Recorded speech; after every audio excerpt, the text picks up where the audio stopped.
Assalamualaikum warahmatullahi wabarakatuh. Mari klik subscribe di channel ini dan aktifkan tanda loncengnya untuk mendapatkan update pemberitahuan di video berikutnya.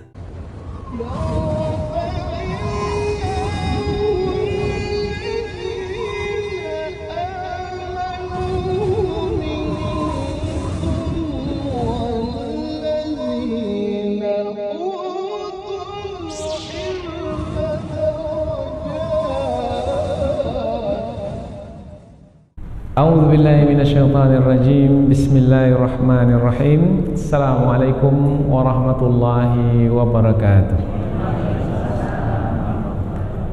Alhamdulillahi rabbil alamin wa bihi nasta'inu ala umurid dunya waddin. Nasta'inuhu wa nastaghfiruh wa na'udzu billahi min shururi anfusina wa min sayyiati a'malina. فمن يهده الله فلا مضل له ومن يضلل فلا هادي له أشهد أن لا إله إلا الله وحده لا شريك له وأشهد أن محمدا عبده ورسوله اللهم صل وسلم على سيدنا وحبيبنا وشفيعنا ومولانا محمد وعلى آله وصحبه ومن تبعهم بإحسان إلى يوم الدين أما بعد. Puji syukur kehadiran Allah Subhanahu wa taala yang masih melimpahkan rahmat dan nikmatnya. Kita bersyukur kepada Allah dengan mengucapkan alhamdulillahi rabbil alamin. Kemudian tidak lupa pula bersalawat dan bersalam kepada Rasulullah, bersalawat dengan mengucapkan Allahumma salli ala Sayyidina Muhammad wa ala ali Sayyidina Muhammad, dan bersalam kepada Rasulullah dengan mengucapkan Assalamu alayka ya Rasulullah. Alhamdulillah kita dapat kembali meneruskan pengajian tafsir ayat-ayat suci Al-Quran yang insyaAllah kita akan teruskan kepada ayat yang ke-36 dan 37 dari surah Al-Anfal, yaitu masih lagi menerangkan tentang kisah kaum Quraisy, yaitu yang menempati kota Mekah pada masa dahulu. Ketika Rasulullah menyampaikan dakwah kepada mereka, mereka tak mau menerima kebenaran yang disampaikan oleh Rasulullah. Mereka menolak ayat-ayat Al-Quran yang disampaikan kepada mereka. Mereka mengingkari kebenaran. Bahkan bukan hanya itu, mereka juga memusuhi Rasulullah dan orang-orang beriman. Bahkan mereka menyiksa orang-orang beriman. Bahkan mereka mengusir orang-orang beriman dan juga Rasulullah SAW.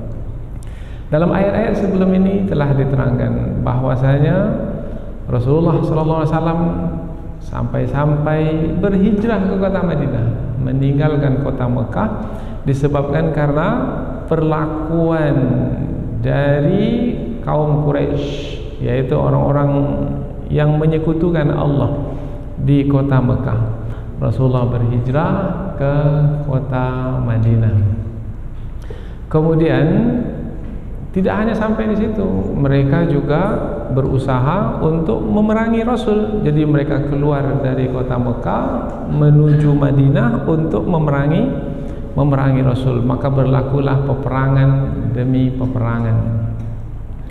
Dimulai dari peperangan yaitu perang Badar, di Badar, kemudian juga peperangan di Uhud dan di beberapa tempat lainnya. Dan mereka mengeluarkan harta benda yang banyak untuk membiayai setiap perang. Tujuannya apa? Tujuannya adalah untuk mengalahkan orang-orang beriman, untuk membunuh Rasulullah dan membunuh sahabat-sahabat Rasul. Tapi bagaimana? Apakah mereka menang? Tidak, mereka kalah. Pada akhirnya, meskipun pada awalnya Rasulullah terpaksa meninggalkan kota Mekah, kemudian pergi berhijrah ke Madinah, tapi pada akhirnya Rasulullah dapat kembali ke kota Mekah, yaitu dengan membuka kembali kota Mekah yang disebut dengan Fathu Makkah. Maka orang-orang kafir itu, kaum Quraisy yang menguasai kota Mekah itu dapat dikalahkan, dan harta benda yang mereka keluarkan selama ini sia-sia. Maka pelajaran yang sangat berharga yang disebutkan dalam ayat ini adalah harta yang dikeluarkan oleh orang-orang kafir untuk memerangi orang-orang beriman hanyalah akan sia-sia belaka. Mereka tidak akan pernah menang menghadapi orang-orang beriman, sebab orang-orang beriman itu bersama Allah. Maka pada hakikat sebenarnya mereka orang-orang kafir bukan berhadapan dengan orang-orang beriman saja sebenarnya. Sebenarnya pada hakikat sebenarnya mereka berhadapan dengan Allah yang maha kuat lagi maha perkasa. Kalau berhadapan dengan Allah, maka siapa yang akan menang? Pastilah Allah Subhanahu wa taala, dan itu berlaku dahulu ke atas orang-orang kafir, yaitu kaum Quraisy yang menyekutukan Allah, dan itu juga berlaku pada hari ini. Kita lihat pada hari ini orang-orang kafir, orang-orang yang menyekutukan Allah, orang-orang yang memerangi kebenaran dan memerangi orang-orang yang beriman, mereka sekarang ini mengeluarkan harta benda mereka. Bahkan bukan sedikit harta benda yang mereka keluarkan, banyak sekali. Tujuannya apa? Tujuannya untuk memerangi orang-orang beriman. Tapi apakah mereka akan menang pada akhirnya? Tidak. Apa sebab? Sebab Allah memberitahukan melalui ayat yang akan kita pelajari ini, bahwasanya kesudahan orang-orang kafir itu mereka akan dikalahkan. Akan dikalahkan. Kemudian mereka nanti akan menyesali diri mereka yang telah banyak mengeluarkan harta.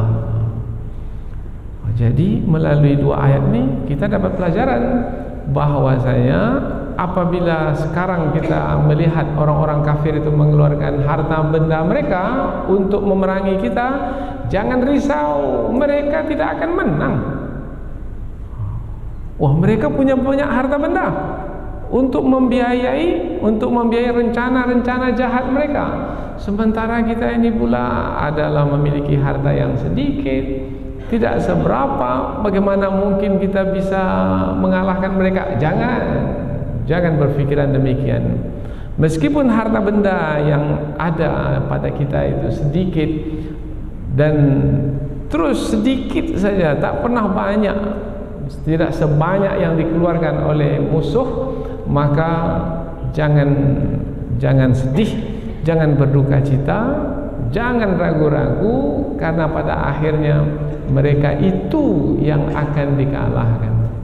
Ini pemberitahuan daripada Allah. Pemberitahuan dari sisi Allah ini menerangkan tentang perkara yang akan datang. Jadi apabila Allah yang memberitahukan tentang perkara yang akan datang, maka tujuannya supaya orang-orang beriman itu tetap bersemangat di dalam menghadapi orang-orang kafir yang memusuhi mereka. Maka mudah-mudahan insya-Allah dengan pengetahuan yang kita dapatkan melalui ayat yang kita pelajari ini membuat kita menjadi istiqamah menghadapi musuh. Jangan risau dengan harta benda yang banyak yang mereka keluarkan untuk menyampaikan keinginan-keinginan jahat mereka. Jangan risau. Kemudian hidup di dunia ini sebenarnya Allah sebutkan dalam ayat yang akan kita pelajari ini juga, bahwasanya hidup di dunia ini sebenarnya adalah untuk memisahkan orang-orang yang jahat, orang-orang yang melakukan perbuatan buruk dan tercela itu dari orang-orang yang baik. Karena dua saja kelompok manusia di bumi ini, yaitu orang-orang yang baik dan orang-orang yang jahat. Nah, orang-orang yang baik dengan orang-orang yang jahat ini akan terpisahkan, yaitu dengan yang satu berjuang di jalan Allah dan yang satu lagi menentang orang-orang yang berjuang di jalan Allah. Kemudian mereka mengeluarkan harta benda mereka sebanyak-banyaknya. Dengan demikian mereka pada akhirnya akan dikalahkan. Maka akhirnya terpisahlah mereka dari kalangan orang-orang yang baik. Terpisahnya mereka di dunia, mereka dikalahkan dalam perang. Terpisah. Sementara orang-orang beriman dimenangkan. Jadi terpisah, yang satu dimenangkan dan yang satu dikalahkan. Dan nanti di akhirat pun juga akan terpisahkan juga. Yang satu dimasukkan ke dalam surga dan yang satu lagi dibenamkan ke dalam neraka. Nah, ini yang disebutkan di dalam ayat yang kedua, yaitu yang beriman Allah berikan keselamatan kepada mereka, dimasukkan ke dalam surga, dan yang kafir Allah campakkan ke dalam neraka. Dan inilah hakikat hidup di dunia ini. Tinggal lagi kita bertanya kepada diri kita sendiri, kita ini masuk kelompok yang mana ini? Nah, kelompok orang-orang beriman yang akan dimenangkan, atau kelompok orang-orang kafir yang akan dikalahkan. Na'udzubillah. Dan dari dunia ini sudah terpisahkan dua kelompok ini, dan nanti di akhirat akan terpisahkan lagi. Inilah dia sebagai muqaddimah dari dua ayat yang akan kita pelajari. Berarti masih lagi menerangkan tentang kisah masa lalu, yaitu tentang kaum Quraisy. Bagaimana ketika pada masa dahulu terpisahkan antara kaum Quraisy yang kafir, yang menyekutukan Allah, yang mengeluarkan harta benda mereka untuk membiayai perang, untuk memerangi orang-orang beriman. Terpisahkan dari orang-orang beriman? Ya, terpisahkan. Ada di antara mereka yang terbunuh, kemudian mereka dapat dikalahkan, kemudian mereka yang dahulunya menguasai kota Mekah, mereka dapat ditundukkan, sehingga orang-orang beriman yang menguasai kota Mekah. Maka pelajaran pada hari ini juga akan seperti itu yang berlaku. Sebab kita ada satu kaidah, yaitu namanya ketetapan Allah yang terus berulang, sunnatullah. Dan sunnatullah itu tidak akan pernah berganti dan tidak akan pernah menyimpang. Seperti itu berlaku pada masa dahulu, seperti itu juga yang sedang berlaku sekarang, dan seperti itu juga akan berlaku pada masa yang akan datang. Falan tajida li sunnatillahi tabdila walan tajida li sunnatillahi tahwila. Sekali-kali kamu tidak akan menjumpai sunnatullah itu akan menyimpang, dan sekali-kali kamu tidak akan menjumpai sunnatullah itu akan berganti. Berganti tidak, menyimpang pun tidak. Orang kafir dahulu dikalahkan, orang kafir sekarang dikalahkan, dan orang kafir pada masa yang akan datang pun akan dikalahkan. Tapi sampai ke tahap dikalahkan itu ada prosesnya, ada waktu yang mesti ditempuh, dan itulah yang disebut sebagai perjuangan. Berapa lama Rasulullah berjuang dahulu? Setahun, 2 tahun? Tidak, 13 tahun Rasulullah berjuang di Mekah. Berakhir pada awal dakwah dahulu dengan diusir dari kota Mekah. Nah, itu awal perjuangan. Bukannya 13 tahun kemudian menang, tidak, 13 tahun terusir dari kota Mekah. Tapi jangan difahami terusir itu berarti telah lemah dan kalah. Bukan, itu dalam satu proses untuk menang. Kemudian Rasulullah sampai kota Madinah, bangun kekuatan, maka tahun 8 Hijriah sudah dapat membuka kota Mekah kembali. Inilah yang perlu kita dapatkan dari dua ayat yang kita pelajari ini. Mudah-mudahan bisa menjadi petunjuk di dalam hidup kita, yaitu akan membuat kita menjadi tetap pendirian. Bagaimanapun keadaan kita pada hari ini, tidak akan merubah keyakinan kita bahwasanya kemenangan pada akhirnya akan diberikan kepada orang-orang beriman. Orang-orang kafir pada akhirnya akan dikalahkan. Harta benda yang mereka keluarkan akan menjadi sesalan bagi mereka. Allah Subhanahu wa taala berfirman, A'udzubillahi minasyaitonir rajim. Bismillahirrahmanirrahim. Innalladzina kafaru yunfikuna amwalahum liyasuddu an sabilillah fasayunfikunaha thumma takunu alaihim hasratan thumma yughlabun walladzina kafaru ila jahannama yuhsyarun liyamizallahu al-khabitha minat tayyib wa yaj'alal khabitha ba'dahu ala ba'din fayarkumahu jami'a fayaj'alahu fi jahannam ulaika humul khasirun. Allah berfirman, innal ladzina kafaru, sesungguhnya orang-orang kafir itu yunfikuna amwalahum, yunfikuna mereka mengeluarkan atau menafkahkan amwalahum harta benda mereka, tapi apa tujuannya? Untuk kebaikan? Tidak. Liyasuddu, supaya menghalang manusia an sabilillah, dari mengikuti jalan Allah. Jadi mereka mengeluarkan harta mereka supaya manusia tidak mengikuti jalan Allah. Jadi kalau tidak mengikuti jalan Allah, berarti harta benda yang mereka keluarkan untuk menyesatkan manusia, supaya manusia tetap dalam kesesatan.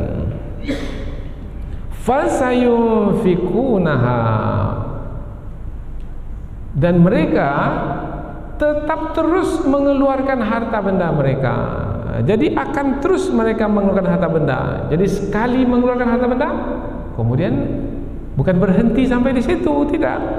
Mengeluarkan harta benda lagi, mengeluarkan harta benda lagi, bermakna berterusan dalam mengeluarkan harta benda. Summa takunu alaihim hasrah, summa kemudian takunu alaihim menjadi bagi mereka hasrah, sesalan. Jadi akhirnya mereka menyesal, Allah, harta benda sudah banyak kami keluarkan, tetapi apa yang kita inginkan tidak tercapai, akhirnya menyesal. Penyesalan itu bahagian dari siksaan. Summa yughlabun, kemudian mereka akan dikalahkan. Jadi bukan hanya mereka menyesal, tetapi juga mereka dikalahkan. Jadi dua sekali, sesalan satu itu pada diri mereka, karena harta benda mereka tidak mendatangkan manfaat, yaitu tidak membawa mereka sampai kepada tujuan yang mereka inginkan. Dan satu lagi adalah orang-orang beriman dapat mengalahkan mereka. Walladzina kafaru, dan orang-orang kafir itu ila jahannam, kepada neraka jahannam, yuhsyarun, dikumpulkan. Berarti menerangkan tentang keadaan mereka di akhirat. Bagaimana keadaan mereka di akhirat? Kalau tadi di dunia mereka dikalahkan dalam perang, maka di akhirat pula nanti dikumpulkan di neraka jahannam. Jadi di dunia dapat siksaan, dan di akhirat pun juga dapat siksaan. Jadi orang kafir ini orang yang menderita dunia akhirat, merugi dunia akhirat. Kita ulang dari awal ayat. Sesungguhnya orang-orang kafir menafkahkan harta benda mereka supaya menghalang orang-orang dari jalan Allah, dari mengikuti jalan Allah. Mereka akan terus menafkahkan harta mereka, kemudian menjadi sesalan bagi mereka, kemudian mereka dikalahkan, dan orang-orang kafir itu akan dikumpulkan ke dalam neraka jahannam. Ayat berikutnya, liyamizallahul khabitha minat tayyib. Liyamiza, supaya memisahkan. Siapa yang memisahkan? Allah. Supaya Allah memisahkan al-khabith, yang buruk, minat tayyib, dari yang baik. Jadi Allah memisahkan golongan yang buruk, yaitu golongan orang-orang kafir itu, dari dari golongan orang-orang yang baik, yaitu golongan orang-orang beriman. Terpisah, yang satu dikalahkan dalam perang, yang satu dimenangkan dalam perang. Yang satu akan bergembira karena nanti berhasil, apa yang mereka inginkan tercapai. Yang satu lagi menyesal, menderita dengan sesalan karena apa yang mereka inginkan itu gagal. Wa yaj'alal khabitha, dan Allah menjadikan golongan yang buruk itu ba'dahu ala ba'din, sebahagian mereka ke atas sebagian lain. Jadi golongan yang buruk itu ditumpuk bersama golongan yang buruk. Golongan yang buruk ini kan banyak, yaitu ada yang menganiaya umat Islam di sana, di Palestina. Ada pula yang menganiaya umat Islam di Syria. Ada pula yang menganiaya umat Islam di Myanmar, di Rohingya. Ada yang menganiaya umat Islam di Thailand Selatan. Ada yang menganiaya umat Islam di negeri kita ini. Mereka ini akan dikumpulkan semua. Mereka akan dikumpulkan semua, fayarkumahu jami'an, akan ditumpuk mereka itu semuanya, fayaj'alahu fi jahannam, dan Allah Subhanahu wa taala akan menjadikan mereka semuanya di dalam neraka jahanam. Ulaika humul khasirun, ulaika mereka itu, mereka itu al khasirun, orang-orang yang merugi. Kita ulang dari awal ayat, supaya Allah memisahkan golongan yang buruk dari golongan yang baik, dan Allah menjadikan sebahagian dari golongan yang buruk itu dikumpulkan ke atas sebahagian yang lainnya, atau dengan sebahagian yang lainnya, dan menjadikannya bertumpuk semuanya, dan Allah menjadikan mereka itu di dalam neraka jahanam, dan mereka itulah orang-orang yang merugi. Nah, jadi dari terjemahan ini dapatlah kita ketahui bahwasanya dua ayat yang akan kita pelajari ini menerangkan tentang apa yang telah pernah berlaku pada masa dahulu dan apa yang sedang dalam proses berlaku pada masa sekarang ini, yang mana pada akhirnya adalah golongan orang-orang yang memerangi orang-orang beriman itu pada akhirnya mereka akan menyesal sebab mereka mengeluarkan harta benda banyak tetapi sia-sia. Kemudian di akhirat pula mereka akan dibenamkan ke dalam neraka jahanam. Terpisah jelas antara orang-orang kafir yang dikalahkan dan yang akan dimasukkan ke dalam neraka jahanam dengan orang-orang beriman yang akan dimenangkan dan akan diselamatkan dari neraka jahanam. Inilah dia dua kelompok manusia, diterangkan kepada kita supaya memahami inilah dia yang berlaku dalam perjalanan hidup manusia.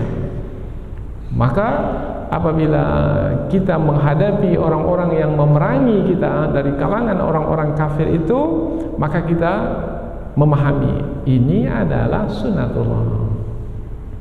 Maka kita akan menjadi lemah? Tidak. Apakah kita akan menjadi hina dengan keadaan kita seperti sekarang ini? Oh tidak. Apa sebab? Sebab pada akhirnya mereka itu meskipun mereka memiliki harta benda yang banyak, kemudian nampak sekarang ini mereka berkuasa dari sisi politik dan ekonomi dan penguasaan media dan memaksakan budaya buruk mereka. Tapi pada akhirnya mereka itu akan dikalahkan. Dengan semangat ini akan membuat kita menjadi istiqamah di jalan yang benar ini. Ini berlaku dahulu pada kaum Quraisy, yaitu yang kafir kepada Allah dan memerangi orang-orang beriman, dan juga akan berlaku kepada siapa saja yang mengikuti jejak mereka itu. Selanjutnya kita pindah ke tafsir ayat, yaitu penjelasan yang lebih panjang dari ayat supaya kita lebih dekat lagi dengan kandungan ayat, sehingga mudah bagi kita untuk menjadikan ayat ini sebagai bimbingan dan petunjuk. Kita mulai dari pangkal ayat yang ke-36.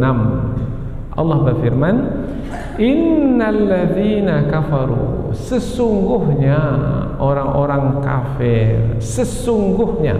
Ketika Allah menggunakan perkataan sesungguhnya, berarti maksudnya adalah penekanan atau penekanan, bermakna Allah menekankan, menegaskan, begitulah keadaan orang kafir, memang seperti itu. Apabila begitu keadaan orang-orang kafir, kemudian sekarang ini kita lihat kenyataannya seperti itu, maka bermakna ia adalah membuktikan kebenaran dari pemberitahuan Allah Subhanahu wa taala.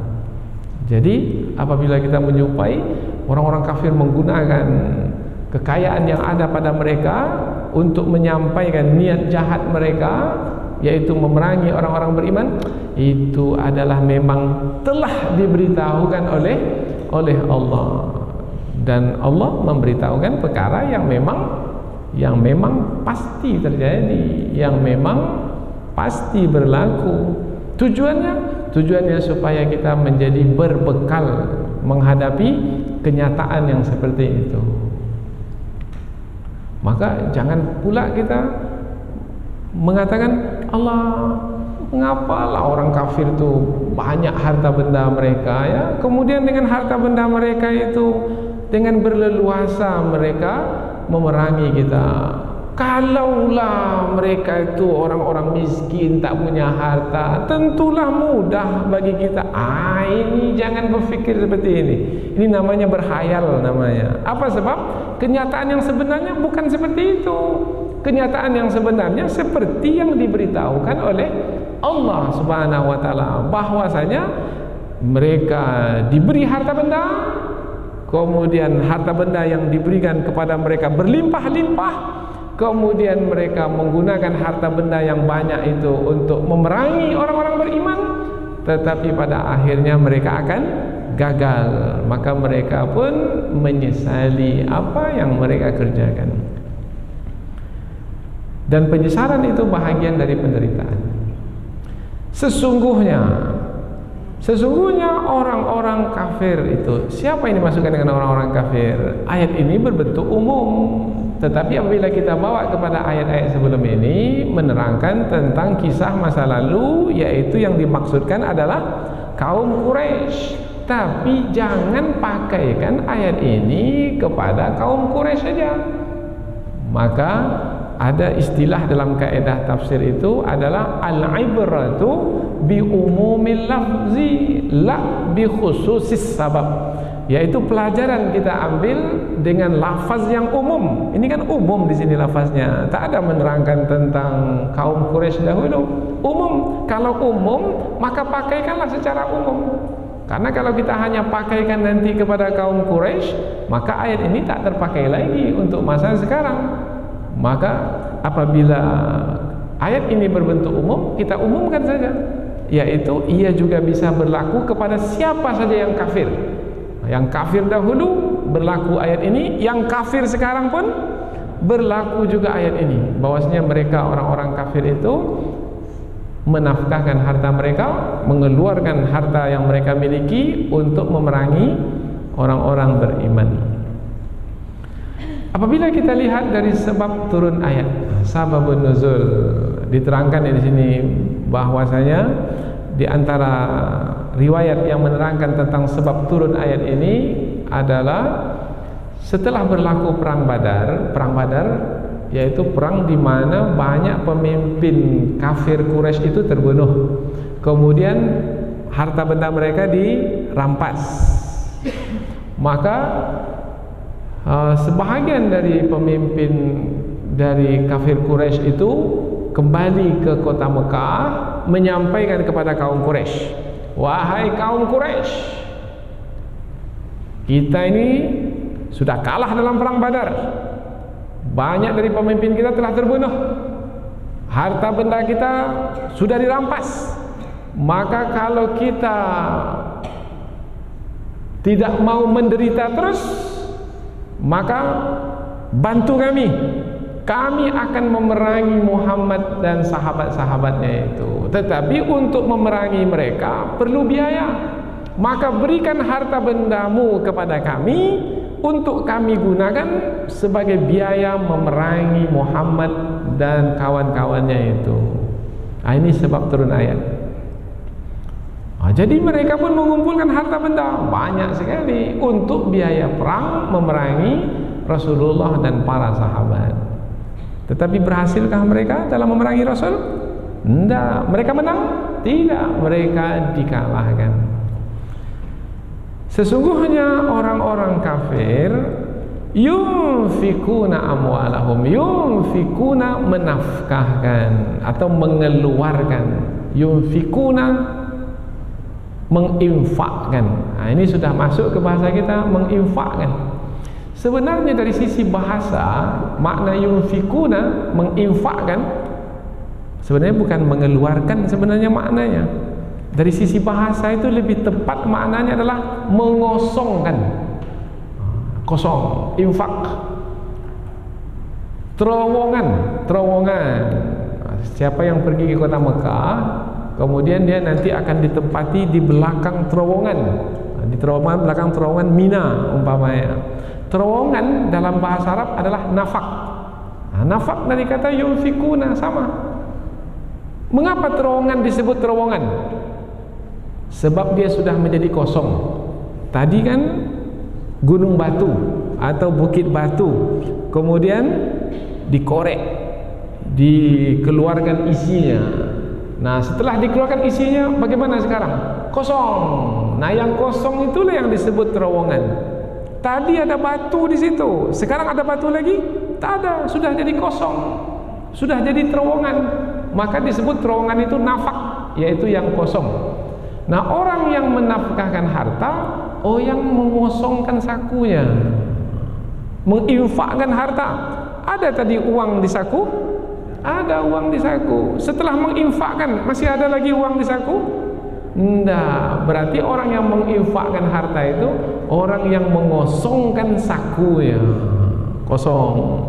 Maka disebutlah mengeluarkan harta, menginfakkan harta. Padahal sebenarnya adalah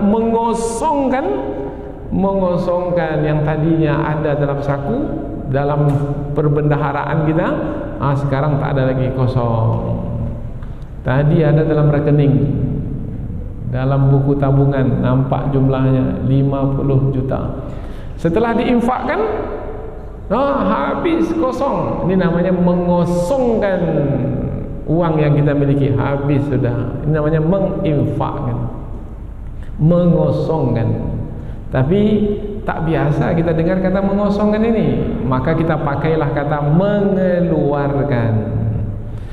Dan kita pun sebenarnya tidak nyaman menggunakan kata menginfakkan bagi orang-orang kafir. Orang-orang kafir menginfakkan harta benda mereka. Karena biasanya dalam bahasa kita, penggunaan kata menginfakkan ini, siapa yang menginfakkan? Orang-orang beriman. Karena kata menginfakkan ini kata yang terpuji dalam bahasa kita ini, dipakaikan kepada perbuatan yang baik. Tapi dalam bahasa Arab, yunfikuna juga dipakaikan kepada orang-orang kafir. Dan yunfikuna dalam ayat ini menggunakan fi'il mudhari. Fi'il mudhari, kalau bahasa Inggrisnya itu adalah kata kerja bentuk sekarang dan berterusan sampai masa yang akan datang. Present continuous tense, continuously, berterusan. Apa maknanya ini? Maknanya mereka mengeluarkan harta berterusan. Hari ini mengeluarkan harta, besok mengeluarkan harta, lusa mengeluarkan harta, bulan depan mengeluarkan harta, sampai mati mengeluarkan harta. Kita pula sebahagian dari kita sekali aja mengeluarkan harta. Sudah Ustaz, saya sudah beri bantuan kepada saudara di Palestina sekali aja. Setelah itu tidak lagi.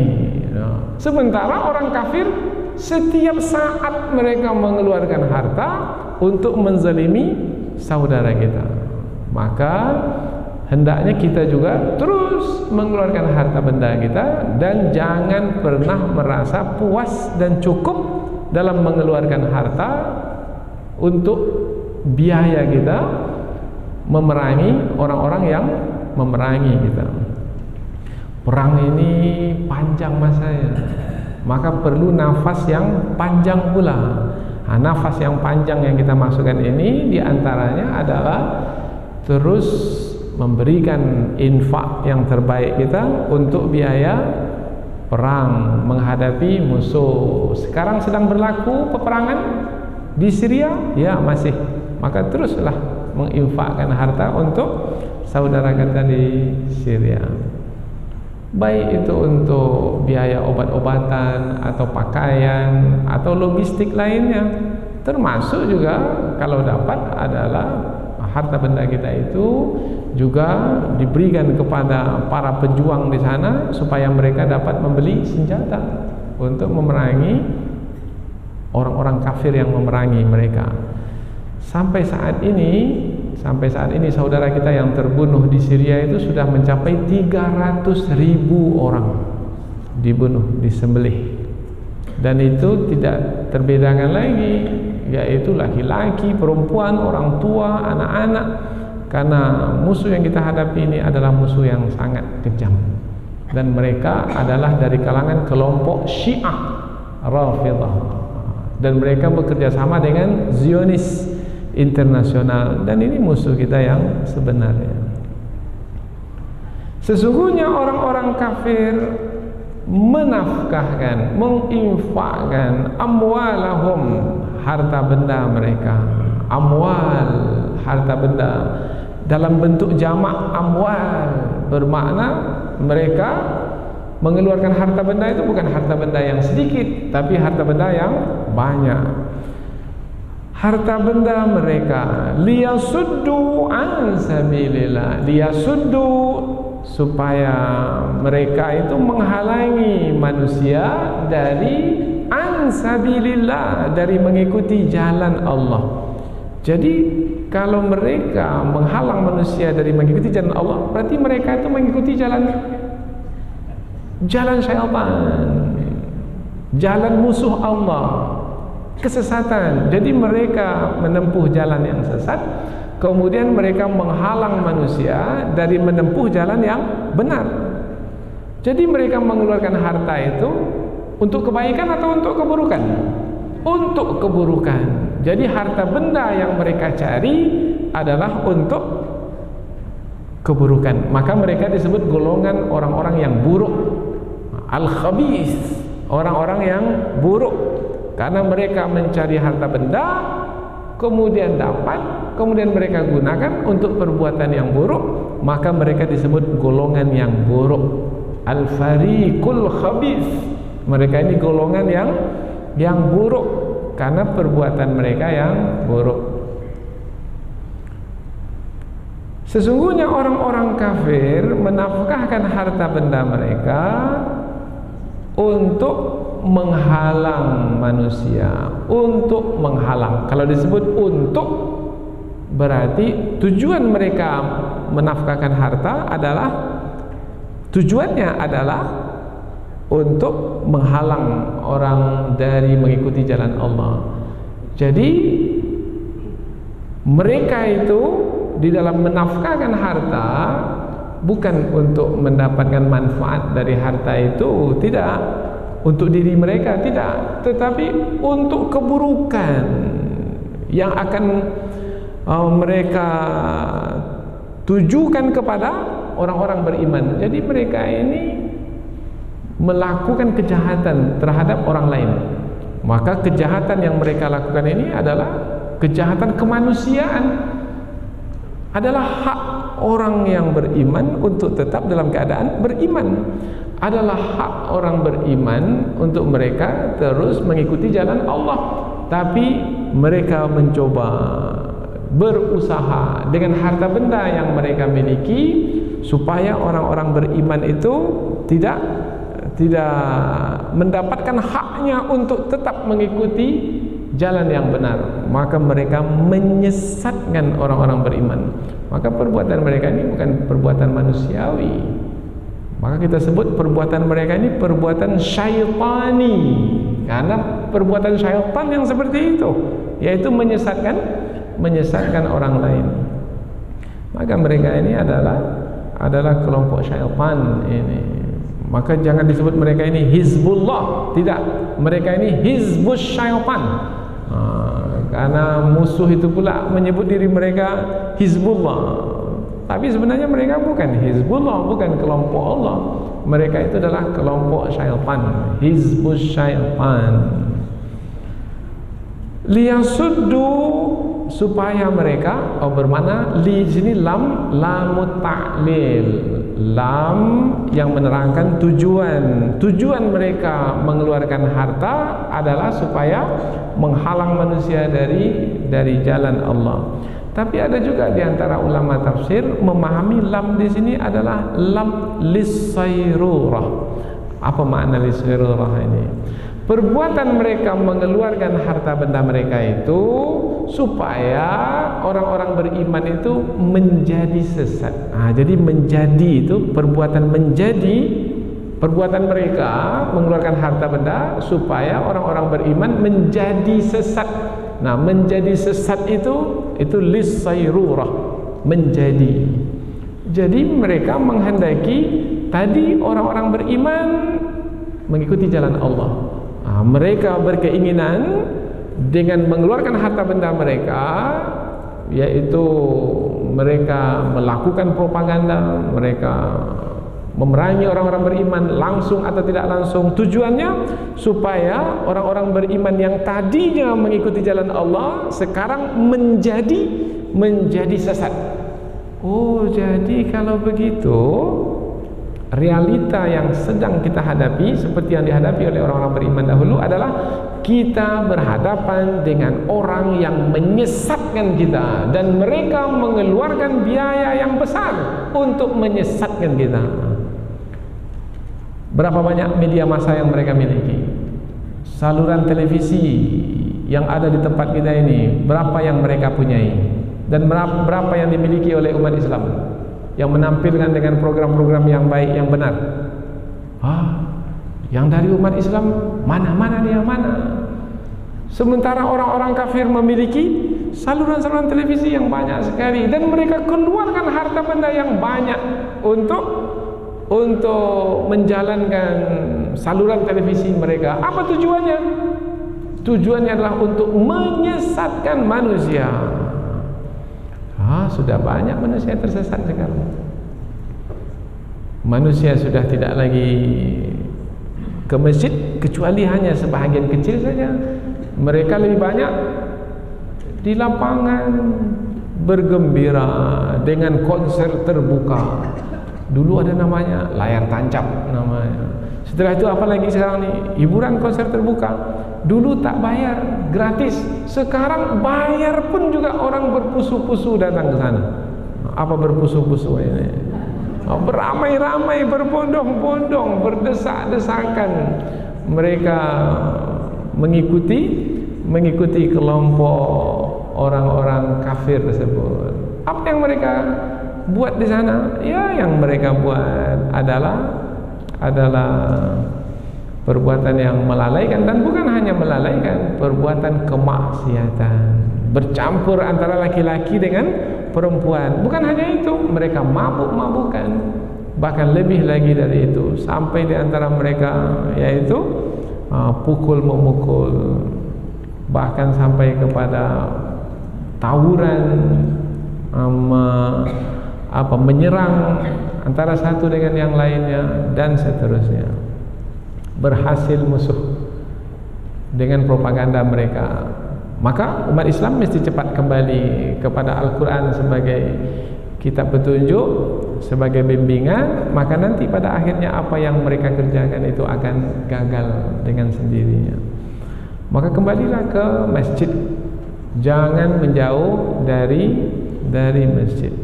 Maka kalau dapat Ada program kembali ke masjid. Tempat kita adalah masjid. Di masjid ini kita menjalin hubungan dengan Allah. Di masjid ini kita menjalin hubungan dengan manusia, sehingga orang-orang kafir dan syaitan itu akan gagal di dalam menyesatkan kita, menyesatkan orang-orang beriman. Fasayunfikunaha, mereka itu akan tetap menafkahkan harta. Tadi disebutkan mereka menafkahkan harta. Sayunfikunaha, sa ini maknanya akan. Jadi mereka sedang menafkahkan harta, mengeluarkan harta, dan mereka akan mengeluarkan harta. Apa maksudnya ini? Maksudnya bukan sampai saat ini saja mereka mengeluarkan harta. Besok pun juga mereka akan mengeluarkan harta. Lusa pun juga, sampai masa yang akan datang mereka terus mengeluarkan harta. Bermakna mereka mengeluarkan harta bukan sekali dua, tapi berkali-kali. Kalau pada akhirnya mereka akan dikalahkan, sekali mengeluarkan harta kemudian gagal karena mereka akan dikalahkan, menyesal atau tidak mereka? Allah menyesal, harta sudah kita keluarkan tapi gagal. Kalau sekali mengeluarkan gagal, menyesal. Dua kali mengeluarkan gagal, menyesal juga. Tapi mana yang lebih besar penyesalannya? Mengeluarkan sekali atau mengeluarkan dua kali? Kalau berkali-kali mengeluarkan harta benda, kemudian pada akhirnya akan dikalahkan, bagaimana penyesalan mereka? Penyesalan yang besar. Sudah miliaran kita keluarkan uang, sudah triliunan kita keluarkan uang, tapi pada akhirnya semakin ramai umat Islam itu yang ke masjid, Allah menyesal. Mereka pasti akan dikalahkan, pasti. Sekarang mereka buat senjata banyak, mereka kirim ke sekutu mereka, tapi pada akhirnya mereka tak dapat mengalahkan umat Islam. Dapat saudara-saudara kita di Palestina sana ditundukkan? Tidak. Saudara kita di Afghanistan dapat dikalahkan? Sampai hari ini masih berlaku peperangan di Afghanistan. Di Irak, apakah mereka menang begitu saja? Tidak, sampai sekarang ini masih ada perlawanan. Di Syria begitu juga. Yaman, dimanapun orang-orang kafir itu tidak pernah menang dalam peperangan. Dalam sejarah sejak dahulu sampai sekarang belum pernah ada sejarahnya orang kafir itu menang dalam perang melawan orang-orang beriman. Tak ada.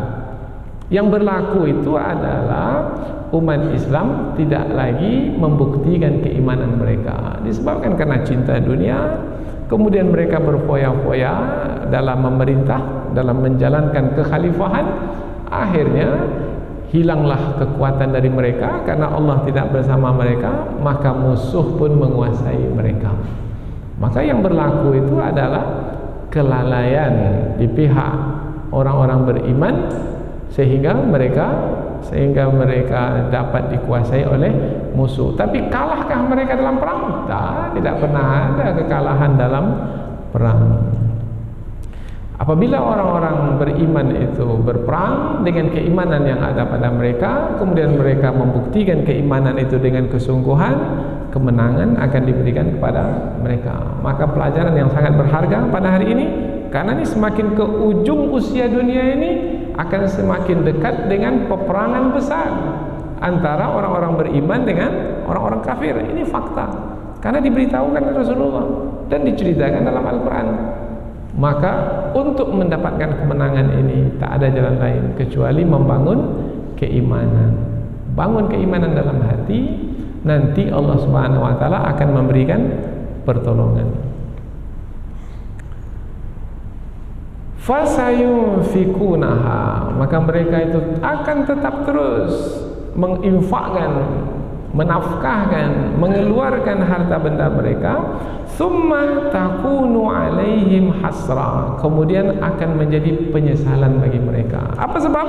Sebab harta benda yang mereka keluarkan itu tidaklah menyampaikan mereka kepada keinginan mereka, yaitu mengalahkan orang-orang beriman. Bahkan mereka yang dikalahkan, akhirnya mereka menyesal. Jadi ujung dari apa yang diperbuat oleh orang-orang kafir itu adalah penyesalan. Ujungnya nanti adalah penyesalan. Kalau ujungnya adalah penyesalan, bermakna mereka itu sebenarnya adalah lemah. Jadi kalau nampak kuat itu secara zahir saja, tapi pada hakikat sebenarnya mereka lemah, karena sampai masanya mereka akan dikalahkan. Andaikan kuat, tak akan mungkin dapat dikalahkan, sampai kapan pun tak akan dikalahkan. Tetapi Allah memberitahu bahwasanya mereka itu pada akhirnya nanti akan dikalahkan. Pada akhirnya nanti ini kapan? Kita kan maunya sekarang ini, kalau bisa tahun ini, sebelum tahun 2000 berapa tahun hadapan, maka tahun ini mereka sudah dapat dikalahkan. Tapi Allah menyebut summa. Kata summa ini kemudian maknanya adalah ada rentang waktu. Jadi rentang waktunya berapa lama? Berapa lama itu tergantung kepada usaha kita dan kehendak Allah Subhanahu wa taala. Dahulu berapa lama Rasulullah berjuang sehingga sampai kepada pembukaan kota Mekah? 20 tahun lamanya. 20 tahun Rasulullah berjuang. Itu Rasul yang memimpin. Nah, kalau yang memimpin kita-kita yang seperti ini berapa tahun kira-kira? Maka jangan cepat merasa bosan, dan jangan pernah merasa bosan. Ini baru 2-3 tahun berjuang, kapan menang ini? Mata nasrullah, kapan pertolongan Allah itu tiba? Rasulullah pernah marah kepada salah seorang sahabat yang menyebut mata nasrullah, karena umat Islam itu disiksa di kota Mekah, disiksa, dianiaya, ditindas. Kemudian mereka sudah tak mampu lagi untuk melihat keadaan yang semakin hari semakin buruk dalam pandangan mereka. Maka menyampaikan kepada Rasul, "Ya Rasul, sudah seperti ini keadaan kita, sementara ada janji dari Allah bahwasanya Allah akan memberikan kemenangan kepada orang-orang beriman dengan pertolongan dari sisinya. Kapan pertolongan Allah itu tiba? Mata nasrullah." Maka tiba-tiba muka Rasulullah itu menjadi merah, karena Rasulullah tak suka dengan perkataan yang seperti itu. Itu perkataan yang menampakkan, memperlihatkan tidak yakin bahwasanya pertolongan Allah yang dijanjikan itu pasti akan tiba. Jadi tak perlu untuk bertanya seperti itu. Jalani saja perjuangan ini. Maka Rasulullah menambahkan lagi, tahu tidak kamu tentang keadaan orang-orang terdahulu? Orang terdahulu lebih dahsyat siksaan yang mereka terima dari kamu hari ini. Ada di antara mereka yang digergaji dari kepalanya sampai ke duburnya, terbelah dua. Begitu keadaan mereka dahulu, dan mereka tetap bertahan dengan kesabaran dalam ujian yang berat tersebut. Sekarang kamu belum sampai lagi ke tahap yang lebih dari yang mereka jalani dahulu. Tiba-tiba kamu sekarang menyebut kapan pertolongan Allah itu tiba.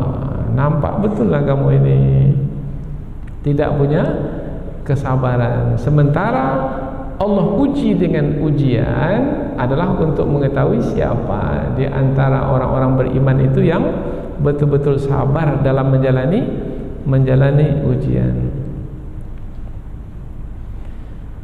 Summa yughlabun, summa kemudian. Nah, ada kata kemudian lagi. Tadi kemudian bermakna ada rentang waktu yang dijalani. Kemudian ada lagi rentang waktu yang dijalani. Yughlabun, mereka itu akan dikalahkan. Yughlabun, mereka akan dikalahkan. Kalau disebut mereka akan dikalahkan, berarti ada yang mengalahkan mereka. Ada yang mengalahkan orang-orang kafir. Siapa yang mengalahkan orang-orang kafir? Orang-orang beriman?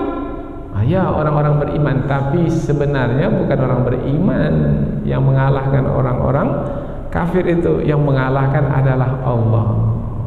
Allah melalui tangan orang-orang beriman. Artinya dengan izin Allah, dengan perkenan Allah, maka orang-orang beriman dapat mengalahkan orang-orang kafir. Summa yughlabun, kemudian mereka itu akan dikalahkan. Ini menerangkan tentang kesudahan orang-orang kafir di dunia ini. Jadi kesudahannya mereka akan dikalahkan. Bagaimana pula keadaan mereka di akhirat? Karena ayat ini menerangkan tentang keadaan mereka di dunia dan keadaan mereka di akhirat. Keadaan orang-orang kafir di akhirat, walladzina kafaru, dan orang-orang kafir dan orang-orang yang kafir, ila jahannam, ke dalam neraka jahannam. Kalau disebut ke dalam neraka jahannam, bermakna ini kaitannya dengan kehidupan di hari akhirat nanti. Bagaimana mereka? Yuhsyarun, akan dikumpulkan di neraka jahannam. Dikumpulkan. Karena ada orang kafir di tempat kita ini, rupanya bekerja sama dengan orang kafir di luar sana. Dia di Papua sana, tapi kerjasamanya dengan Israel, dengan Yahudi di luar sana. Ada kerjasama mereka. Nanti meskipun mereka beda pulau di dunia ini, tapi nanti mereka dikumpulkan di dalam neraka jahanam. Disebabkan karena bersekutu di dunia ini. Disebabkan karena kekufuran mereka, mereka memerangi orang-orang beriman, maka nanti mereka di hari akhirat akan dikumpulkan di neraka jahanam. Hebat sekali ya ayat Al-Quran ini. Maka memberikan isyarat kepada kita, jangan fahami orang kafir di depan mata kita ini terpisah dari orang kafir yang jauh dari mata kita. Mereka itu satu kesatuan, mereka itu bersekutu. Maka disebut mereka itu bersama-sama dalam satu tujuan menghadapi umat Islam. Ketika mereka memerangi Irak, apakah satu negara kafir yang memerangi Irak? Tidak, negara kafir lainnya pun juga bersekutu memerangi Irak, yaitu menghabisi umat Islam yang ada di Irak. Setelah dapat mereka lemahkan umat Islam, maka mereka naikkan boneka mereka. Nampak dari kalangan umat Islam, tapi rupanya dari kelompok yang telah mereka bina, yang telah mereka buat untuk menghadapi umat Islam yang ada di Irak. Tapi akan berlanjut seperti ini selama-lamanya? Tidak, karena janji Allah, mereka orang-orang kafir itu pada akhirnya akan dikalahkan. Maka jangan tertipu dan jangan terpedaya. Di dunia orang-orang kafir itu akan dikalahkan, dan di akhirat orang-orang kafir itu akan dibenamkan di dalam neraka jahanam semuanya, dan mereka akan dikumpulkan dimanapun mereka berada dahulu di dunia. Ayat berikutnya ini sebagai lanjutan dari ayat yang sebelumnya, yaitu orang-orang kafir itu dikalahkan, orang-orang kafir itu dimasukkan ke dalam neraka jahanam. Tujuannya adalah sebagai kehendak Allah, yaitu memisahkan orang-orang kafir itu dari orang-orang beriman. Orang-orang kafir itu Allah sebut sebagai orang-orang yang buruk. Orang-orang yang buruk dalam bahasa Al-Quran al-khabith. Sebenarnya al-khabith ini juga maknanya yang busuk. Al-khabith. Doa kita kalau masuk WC apa? Allahumma inni a'udzubika minal khubsi, kotoran, busuk, buruk, najis. Maka Allah Subhanahu wa taala ingin memisahkan yang buruk, yang busuk, yang najis itu dari yang bersih, dari yang baik, dari yang suci. Karena manusia ada dua kelompoknya. Dengan pemisahan ini, maka jelaslah yang benar itu benar, yaitu yang dimenangkan, dan jelaslah yang salah itu salah, yaitu yang dikalahkan. Jelaslah yang beruntung itu beruntung, itu yang dimasukkan ke dalam surga, dan jelaslah yang merugi itu merugi, itulah yang dimasukkan ke dalam neraka. Maka kata merugi ini disebut di penghujung ayat. Liyamizallahu al-khabitha minat tayyib. supaya Allah memisahkan kelompok yang buruk itu dari kelompok yang baik. Bagaimana cara Allah memisahkan? Cara Allah memisahkan, yang buruk itu akan dikalahkan. Liyamizallahu al-khabitha minat tayyib, supaya Allah memisahkan kelompok yang buruk itu dari kelompok yang baik. Wa yaj'alal khabitha ba'dahu ala ba'din fayarkumahu jami'a. Kemudian Allah menjadikan yang buruk itu, kelompok yang buruk itu, sebahagian mereka ditumpukkan ke atas sebahagian yang lain, sehingga mereka menjadi tertumpuk semuanya. Apa makna ditumpukkan ini? Makna ditumpukkan ini adalah satu di sini umpamanya di timur, satu lagi di barat, satu di utara, satu di selatan. Mereka ini akan dikumpulkan semua. Ada lagi makna yang kedua, yaitu mereka ini rupanya bagi tugas. Bagi tugas. Ada yang terjun ke dunia politik tapi untuk memerangi umat Islam. Ada yang terjun dalam dunia ekonomi, cari uang banyak. Tujuannya adalah untuk mengumpulkan harta, memerangi umat Islam. Ada lagi mereka ini mendalami seni lah, apalah, semuanya untuk memerangi umat Islam. Maka kita lihat ada arsitek, dia dalami arsitek bagaimana membangun rumah ini, tapi rupanya ada simbol-simbol kekafiran yang mereka letakkan dalam bangunan yang akan dibangun. Maka kita lihat kalau umat Islam itu jeli, maka bangunan-bangunan arsitektur Islam dahulu kita lihat simbol-simbolnya itu adalah simbol-simbol tauhid. Tapi kita lihat pada hari ini karena arsiteknya orang kafir, simbol-simbolnya adalah simbol-simbol kekafiran. Nampak dari jendelanya, nampak dari tiang-tiangnya, nampak dari bentuk rumahnya, sampai kepada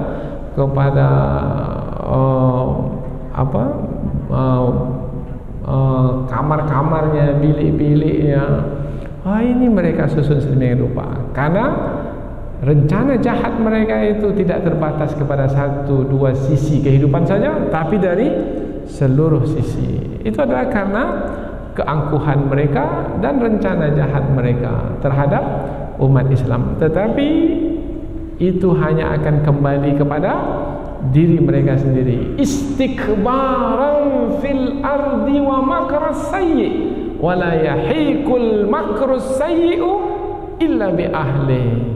Karena kesombongan mereka di muka bumi dan karena rencana jahat yang mereka usahakan, tidaklah rencana jahat itu kembali akibatnya kecuali kepada diri mereka sendiri. Kita dikejutkan, ada masjid di tempat kita ini, ornamen dalam masjid itu rupanya ada unsur kekafiran dalamnya, kemusyrikan, lambang kepercayaan orang-orang yang sesat, yang menyekutukan Allah. Ornamen di dalamnya. Setelah ditanya-tanya, diteliti, diusut, rupanya arsiteknya adalah orang kafir. Jadi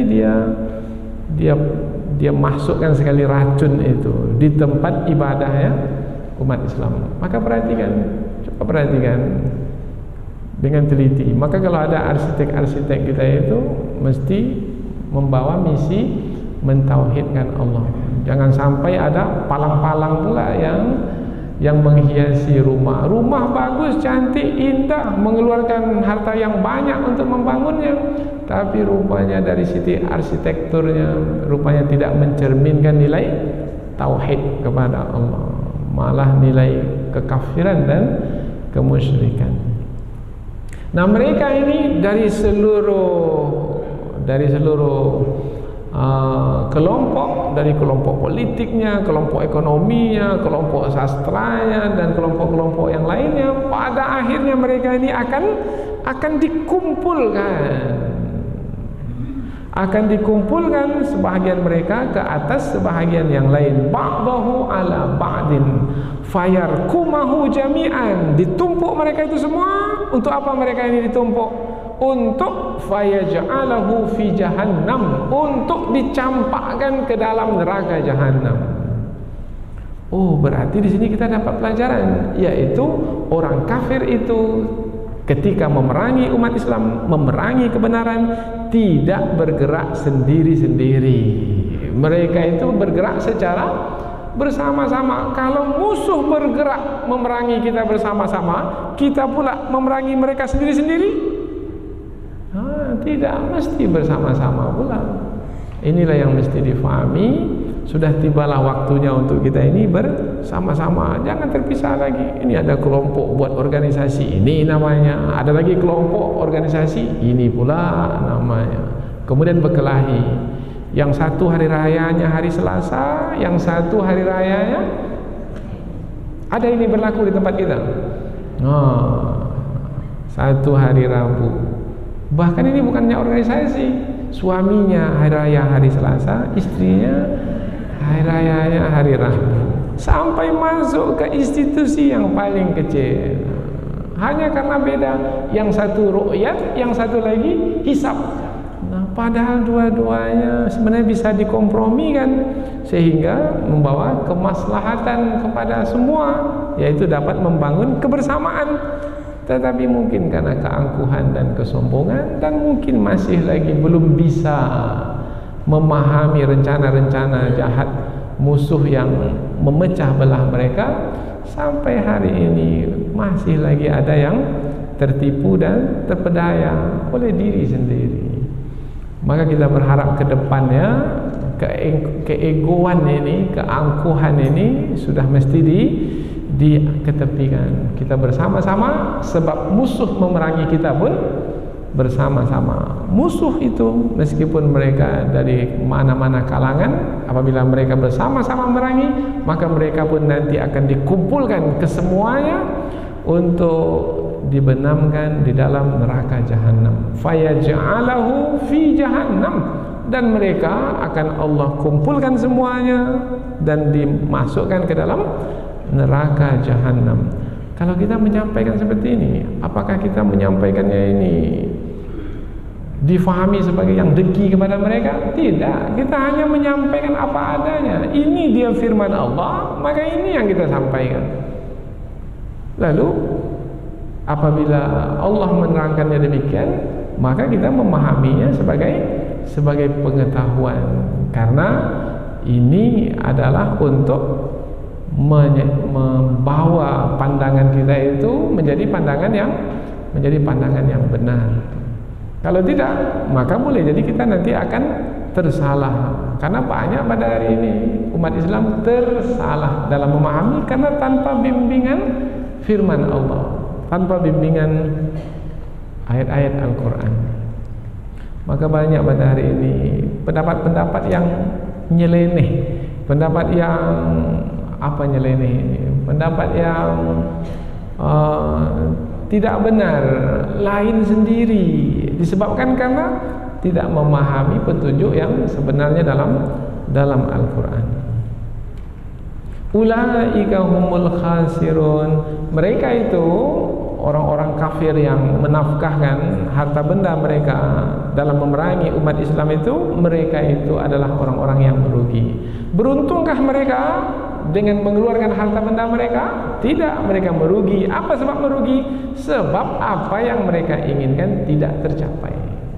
Mereka gagal, maka mereka merugi. Rugi dunia karena mereka dikalahkan dalam perang di dunia ini, rugi akhirat karena pada akhirnya mereka dimasukkan ke dalam neraka jahanam. Ini dua ayat yang Allah sampaikan kepada kita, mudah-mudahan menjadi pelajaran yang berharga sehingga membuat kita menjadi tetap istiqamah menghadapi musuh yang senantiasa siang dan malam setiap saat melakukan rencana jahat memerangi umat Islam supaya mereka dapat menyesatkan umat Islam dari jalan yang benar. Mudah-mudahan ada manfaatnya.